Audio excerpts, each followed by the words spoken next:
Hey guys, John here, back with another video for you here. So the other day on my mailing list, I had sent out an email asking people what was stopping them and what was sort of holding them back in the context of freelancing.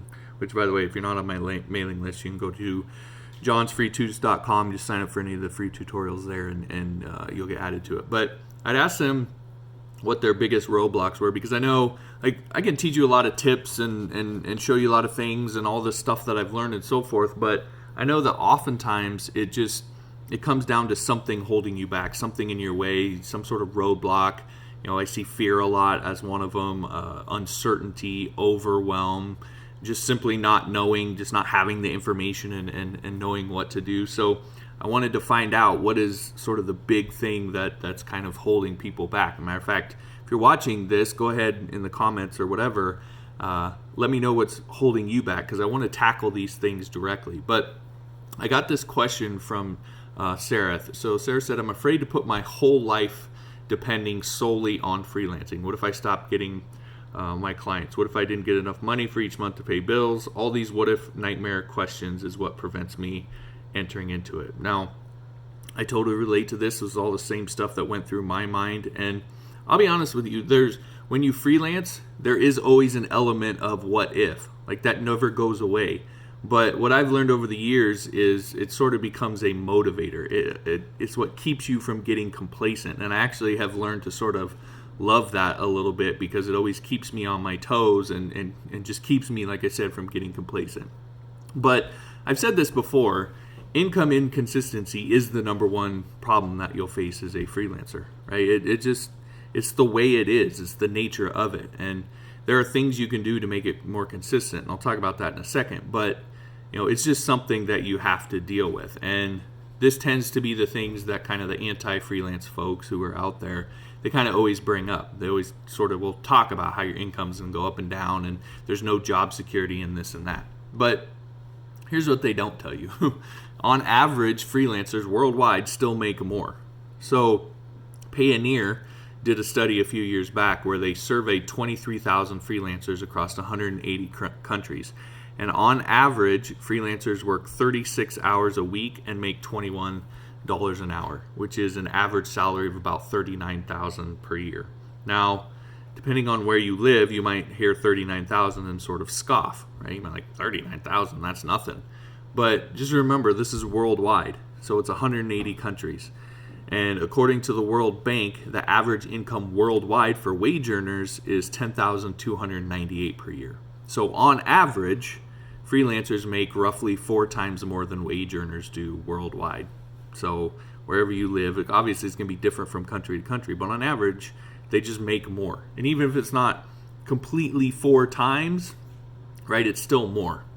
And I'll just tell you that, like, from my own experience, that this is true. Because before I freelanced, yes, I did have a more an income that didn't fluctuate near as much. I made a pretty steady 3 to 4K every month, came in like clockwork, all that sort of thing, job security, blah, blah, blah, right? And then when I started freelancing, my income did start fluctuating a lot more, up and down and up and down. But it fluctuated between about 5K at its lowest and 12 to 13K at its highest. Now, I don't know about you, but that kind of fluctuation I'll take, because even at its lowest, it was still higher than I made before. And so that's actually the truth about freelancing. Now, not everybody, has that exact same experience, and I'm not saying that that's exactly what you're going to go through. But if you look at the average numbers, what it tells you is that you're very likely to have that same experience where, yes, your money is fluctuating, but it's fluctuating overall at a higher rate than it ever was before. So you just got to be smart with how you manage your money and save up when things are going good, and then be able to have something you can tap into when things aren't going so good, right? But this is also why I harp so much on building a system. This was the thing that I learned in the first few years when things were so up and down and so forth.